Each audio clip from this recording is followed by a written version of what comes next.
السلام علیکم قرآن کلاس کے ساتھیوں اور اللہ کی بات سننے والوں، آج ہم سورہ توبہ کی آیت نمبر 111 سے آغاز کرنے جا رہے ہیں۔ اعوذ باللہ من الشیطان الرجیم۔ ان اللہ اشتری من المؤمنین انفسهم واموالهم بان لهم الجنہ۔ بے شک اللہ نے اشترا خرید لیے ہیں۔ یہ لفظ اردو میں بھی استعمال ہوتا ہے، مشتری، خریدار، مشتری اور شیار باش، اکثر آپ نے یہ لفظ سنا ہوگا۔ اشترا اسی سے ہے۔ یہ لفظ سورہ بقرہ میں بھی بڑا اللہ تعالیٰ نے استعمال کیا اور آگے جا بجا استعمال ہوا، اور اس حوالے سے میں بھی اکثر سورہ توبہ جب سے آغاز ہوئی ہے، بلکہ سورہ انفال میں بھی چونکہ جہاد کا اور قتال کا موضوع چل رہا تھا تو یہ آیت بار بار ریپیٹ ہوتی رہی کہ بے شک اللہ نے مومنین سے ان کے جانیں اور ان کے مال خرید لیے، یعنی مومن کا تو سودا ہو چکا ہوا ہے۔ جو اللہ کے اوپر ایمان لانے کا دعویٰ کرتا ہے کہ میں اللہ کا مسلم ہوں اور اللہ کی بات مانتا ہوں اور یہ قرآن جو اللہ کی ہدایت ہے اس پر ایمان رکھتا ہوں، اس کے ساتھ اللہ تعالیٰ نے یہ سودا کر لیا ہوا ہے۔ اور وہ اللہ تعالیٰ نے یہاں پر اس سودے کا ذکر کیا جو کہ اس نے مومنین سے خرید لیے ہیں، ان کے مال اور ان کی جان۔ کس کے بدلے میں خریدے ہیں؟ لین دین۔ جب کوئی سودے بازی ہوتی ہے تو اس میں کچھ نہ کچھ لیا جاتا ہے اور کچھ نہ کچھ اس کے اگینسٹ کوئی آفر کی جاتی ہے۔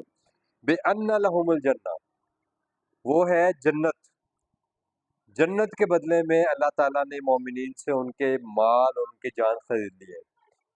اس کو ہم ابھی ڈسکس کرتے ہیں۔ ذرا اسی سورہ توبہ کی آیت نمبر 41 پہ آئیں، جہاں پر اللہ تعالیٰ نے یہ بات کہی تھی۔ پیج ہے 239۔ انفروا خفافا و ثقالا، اللہ کے راستے میں نکلو ہلکے ہو یا بوجھل۔ وجاہدوا باموالکم وانفسکم، اور اللہ کے راستے میں جد و جہد کرو۔ میں نے آپ کو وہاں بھی بتایا تھا کہ جہاد میں جسمانی اور مالی جہاد بھی شامل ہوتا ہے، قلم سے جہاد بھی شامل ہوتا ہے، زبان سے جو آپ تبلیغ کرتے ہیں وہ بھی کوشش آپ کی شامل ہو جاتی ہے۔ اور اگر آپ کو اس جہاد، اس تبلیغ میں اگر سامنے سے رکاوٹ آئے اور اس رکاوٹ کے لیے آپ ایک اپنی مزاحمت کرتے ہیں، ڈیفینس کرتے ہیں، اور اس ڈیفینس میں اگر کبھی آپ کو تلوار اٹھانے کا حکم بھی دے دیا جائے تو پھر آپ قتال بھی کرتے ہیں اللہ کے راستے میں، تو دونوں چیزیں آ جاتی ہیں، یعنی تبلیغ بھی اور قتال بھی۔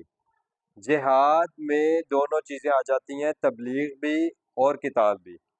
اور تبلیغ میں زبان کے ساتھ تبلیغ اور قلم کے ساتھ تبلیغ اور اپنے رویے کے ساتھ، اپنے اعمال کے ساتھ، اپنے باڈی جیسچر کے ساتھ بھی آپ کو بعض دفعہ تبلیغ کرنی پڑتی ہے۔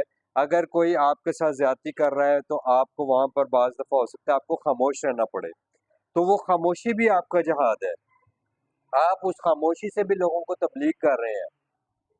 ہو سکتا ہے ایک واقعہ روایات میں آتا ہے کہ ایک مرتبہ نبی پاک صلی اللہ علیہ وسلم حضرت ابوبکر صدیق رضی اللہ تعالیٰ عنہ کے ساتھ کھڑے تھے، اور ایک یہودی حضرت ابوبکر صدیق کے ساتھ بحث کر رہا تھا اور ان کو برا بھلا کہہ رہا تھا، اور حضرت ابوبکر صدیق رضی اللہ تعالیٰ عنہ خاموشی سے وہ اس کی بات برداشت کر رہے تھے، اور نبی پاک صلی اللہ علیہ وسلم مسکرا رہے تھے، یہاں تک کہ اس نے زیادہ اونچی آواز کے ساتھ زیادہ بدتمیزی کرنے کی کوشش کی تو حضرت ابوبکر صدیق رضی اللہ تعالیٰ عنہ سے رہا نہیں گیا، اور انہوں نے اس کو اس کے جواب میں کوئی جواب دے دیا پلٹ کر۔ تو اب آپ صلی اللہ علیہ وسلم نے وہ مسکرانا بھی بند کیا اور آپ صلی اللہ علیہ وسلم خاموش ہو گئے اور وہاں سے چل دیے۔ حضرت ابوبکر صدیق رضی اللہ تعالیٰ عنہ کو اس بات کا بڑی تعجب ہوا کہ جب تک وہ مجھے یہودی بحث کر رہا تھا اور برا بھلا کہہ رہا تھا تب تک میں خاموش تھا اور رسول اللہ صلی اللہ علیہ وسلم مسکرا رہے تھے، اب جب میں نے جواب دیا پلٹ کے تو آپ صلی اللہ علیہ وسلم چلے گئے ہیں، اس کا مطلب ہے آپ صلی اللہ علیہ وسلم کو یہ بات ناگوار گزری ہے۔ انہوں نے بے چینی میں رسول اللہ صلی اللہ علیہ وسلم سے پوچھا کہ یا رسول اللہ یہ کیا ماجرا ہے؟ تو آپ صلی اللہ علیہ وسلم نے فرمایا کہ جب تک وہ یہودی آپ سے یہ سب بحث کر رہا تھا اور آپ خاموش تھے تو اللہ تعالیٰ نے آپ کی طرف سے ایک فرشتہ مقرر کیا ہوا تھا جو اس یہودی کو جواب دے رہا تھا۔ اور مجھے وہ فرشتہ نظر آ رہا تھا، اور میں اس بات پر مسکرا رہا تھا اور خوش ہو رہا تھا کہ دیکھو اللہ تعالیٰ نے ابو بکر کی طرف سے ایک فرشتہ مقرر کر دیا ہے، یہ کتنا بڑا مقام ہے۔ لیکن جب آپ نے اس کو پلٹ کر جواب دیا تو آپ نے معاملہ اپنے ہاتھ میں لے لیا۔ تو اللہ تعالیٰ نے کہا کہ اب تو جبرائیل نے معاملہ اپنے ہاتھ میں لے لیا ہے تو یہ خود اس کو نبڑ لے گا۔ تو اب میں نے اپنے فرشتے کو کہا کہ فرشتے واپس آ جا، تو اللہ نے اپنے فرشتے کو واپس بلا لیا، تو فرشتہ بھی وہاں سے چلا گیا اور پھر میں بھی وہاں سے نکل آیا۔ یہ ایک روایت ہے، لیکن یہ جو میں آپ کو مثال دے رہا ہوں کہ یہ اپنے عمل سے آپ تبلیغ کرتے ہیں، اور اپنے عمل کو جو ہے نا وہ اللہ تعالیٰ کے ہاں آپ اس کا اجر پائیں گے۔ یہ ہمارے لیے سیرت ہے صحابہ کرام کی زندگی میں، رسول اللہ صلی اللہ علیہ وسلم کی زندگی میں، اور ان کی زندگی کہاں پر ہے؟ ان کی زندگی بین ہی قرآن ہے، قاری نظر آتا ہے، حقیقت میں ہے قرآن۔ تو آپ کو اپنے عمل سے جواب دینا ہوتا ہے، اور میں آپ کو یقین دلاؤں کہ زندگی جتنی گزر چکی ہے اس کا تجربہ یہ ہے کہ جہاں آپ سمجھتے ہو نا کہ آپ نے قربانی دی ہے، وہاں آپ کو کچھ سالوں کے بعد ہی اس کا اجر ملنا شروع ہوتا ہے، اس دنیا میں بھی۔ ایسی بات نہیں ہے کہ اللہ تعالیٰ بندے کو بھول جاتا ہے، اللہ تعالیٰ اپنے بندے سے کبھی غافل نہیں ہوتا۔ وَمَا اللَّهُ بِغَافِلٍ عَمَّا يَعْمَلُونَ، جو کچھ تم عمل کر رہے ہو اللہ اس سے غافل نہیں ہے۔ تو یہ ایک بہت بڑا اللہ تعالیٰ کی طرف سے وہ ہے کہ بِأَمْوَالِكُمْ وَأَنفُسِكُمْ فِي سَبِيلِ اللَّهِ ذَلِكُمْ خَيْرٌ لَكُمْ إِن كُنتُمْ تَعْلَمُونَ۔ یہ جو تمہارا اللہ تعالیٰ کے راستے میں جد و جہد کرنا ہے، کوشش کرنا ہے، یہ اگر تم سمجھو تو تمہارے حق میں یہ بہت بہتر ہے۔ اور آج آیت وہی بات بتا رہی ہے کہ اللہ نے تو تمہارے لیے تمہارے جان اور مال کے بدلے، جو کہ دونوں ہی ختم ہو جاتے ہیں، جو کہ دونوں ہی فانی ہیں، اس میں کسی کو شک ہی نہیں ہے کہ یہ جان بھی فانی ہے اور یہ مال بھی فانی ہے۔ جان دی، اللہ کے راستے میں جان دی ہوئی اسی کی تھی، حق تو یہ ہے کہ حق ادا نہ ہوا، جان دے کر بھی اللہ کا حق ادا نہیں کر سکتے ہم لوگ۔ یقاتلون فی سبیل اللہ، اور یہاں پر وہ قتال کے حوالے سے سارا سنیریو آ رہا ہے سورہ توبہ میں، تو یہاں پر اللہ تعالیٰ نے کہا کہ جان بھی دینی پڑے اللہ کے راستے میں، قتل بھی کرنا پڑے اور قتل ہونا بھی پڑے۔ فَيَقْتُلُونَ، پس وہ قتل ہوتے ہیں، وَيُقْتَلُونَ، اور قتل کرتے بھی ہیں اور قتل ہوتے بھی ہیں۔ تو جان ایک آخری چیز ہے جو آپ اللہ کے راستے میں پیش کر سکتے ہیں، اور یہ اللہ تعالیٰ نے آپ سے پہلی نہیں مانگ لی، اللہ تعالیٰ نے آپ کو درجہ بدرجہ، ہر انسان کے اوپر لا یکلف اللہ نفسا الا وسعها، اللہ کسی پر اس کی طاقت سے زیادہ بوجھ نہیں ڈالتا۔ آپ نے دیکھا کہ اسی سورہ توبہ میں ہم نے پڑھا کہ جب کچھ لوگ رسول اللہ صلی اللہ علیہ وسلم کے پاس آئے اور انہوں نے کہا کہ یا رسول اللہ ہم بھی آپ کے ساتھ جنگ پر جانا چاہتے ہیں، تو آپ صلی اللہ علیہ وسلم نے دیکھا کہ وسائل کی کمی کی وجہ سے ان کو ساتھ نہیں لے جا سکے، کیونکہ سواریاں نہیں تھی اور اتنا اسلحہ نہیں تھا، تلواریں نہیں تھی، زرہ نہیں تھی، تو آپ صلی اللہ علیہ وسلم نے ان کو واپس بھیجا۔ ہم پیچھے پڑھ کر آئے ہیں، قرآن کی آیات میں یہ بات لکھی ہوئی ہے۔ تو لیکن درجہ بدرجہ، اب اسٹیٹ آج اولو الامر اگر ہمیں قتال کا حکم دیں گے، اور وہ بھی درجہ بدرجہ ہے کہ پہلے تو ایک پراپر آرمی ہے، اب وہ دور ہے جیسے حضرت عمر رضی اللہ تعالیٰ عنہ کے دور میں پراپر فوج کا ایک ادارہ بنایا گیا تھا۔ یہ تب سے دنیا نے یہ سارے جو یہ دنیا سویلائزڈ ہوئی ہے نا، یہ محمد رسول اللہ صلی اللہ علیہ وسلم نے جو ریاست مدینہ کی بنیاد رکھی، فتح مکہ سے یہ جس ریاست کا جس شعوری طور پر انسانوں کو ایک با اخلاق ریاست دی گئی، انسانیت پر انصاف کے ساتھ حکومت کرنے والی ایک ریاست بنا کر رسول اکرم صلی اللہ علیہ وسلم نے جو جاری کی، پھر خلفائے راشدین نے اس کو اور آگے پروموٹ کیا اور مکمل امپلیمنٹ کروایا حضرت عمر رضی اللہ تعالیٰ عنہ کے دور میں۔ تو وہ آج بھی دنیا ان کی مثالیں دیتی ہے، اور یہ انڈینائیبل ہے، اس کو کوئی مسلم اور غیر مسلم میں فرق کیے بغیر ان کی اس ساری جو ان کی اصلاحات تھیں ان کو آج بھی دنیا سراہتی ہے۔ یہ جو آپ دیکھیں کہ یہ زکوٰۃ کا نظام ہے، مکمل طور پر